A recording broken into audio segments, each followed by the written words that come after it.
De retour à Tulle, au centre de formation des apprentis du bâtiment. Demain vont être inaugurés ces nouveaux locaux avec plusieurs ateliers. Ici, plus de 300 jeunes sont formés aux métiers du secteur qui vont de la maçonnerie, la ferronnerie jusqu'au génie climatique. 6,5 millions d'euros ont été nécessaires pour rénover ce bâtiment financé en grande partie par la région.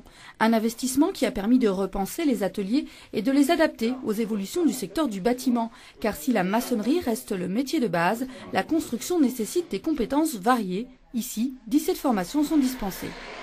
Le bâtiment, c'est très vaste et ce sont en plus des métiers qui actuellement évoluent. Donc on commence à trouver des nouveaux métiers. Parce qu'il faut des spécialistes en isolation thermique par l'extérieur, par exemple. Il va nous falloir aussi maintenant des techniciens en automatisme, domotique. Les électriciens et plombiers représentent la moitié des 300 apprentis.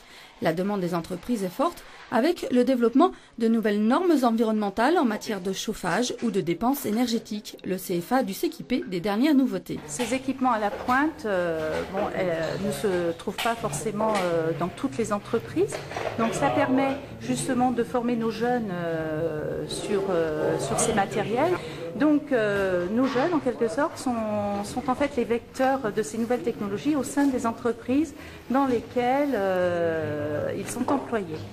Si les apprentis apprennent ici la base de leur métier, ils vont passer les 2/3 de leur formation en entreprise. Exemple avec Jordan, futur métallier.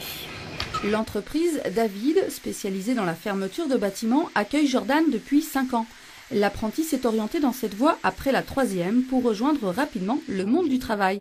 L'alternance cours-entreprise permet de se confronter tout de suite à la réalité. Derrière le bureau, on va voir les bons côtés et quand après on va arriver par exemple sur une pièce qu'on a déjà fabriquée, quand on va arriver sur le chantier, ça va pas, il y a un petit truc qui est trop grand ou trop court. Qu'à l'école on peut pas voir tout ça, on peut pas faire le chantier, on peut le faire mais pas de la même manière qui se passe en réel. T'enlèves ces points là avec le disque à lamelle, sinon quand il va y avoir la peinture, ça va se voir.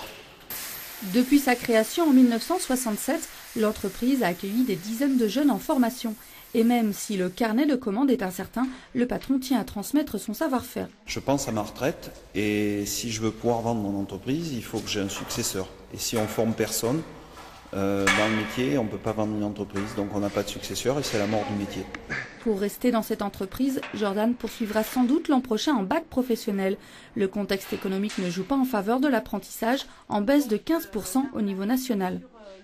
Les entreprises n'ont pas assez de travail pour occuper leur personnel, donc elles ne remplacent pas les gens qui partent à la retraite et elles ont diminué la formation, donc elles prennent beaucoup moins de jeunes. C'est le cas en menuiserie ou en serrurerie, mais dans d'autres spécialités c'est l'inverse. 15 entreprises cherchent encore des apprentis principalement en couverture. Toutes formations confondues, 75% des apprentis trouvent un travail dans les 3 mois après leur diplôme. Si le nombre d'élèves en première année de CAP est en légère baisse, le CFA du bâtiment se porte bien. 2 bacs professionnels vont ouvrir à la rentrée.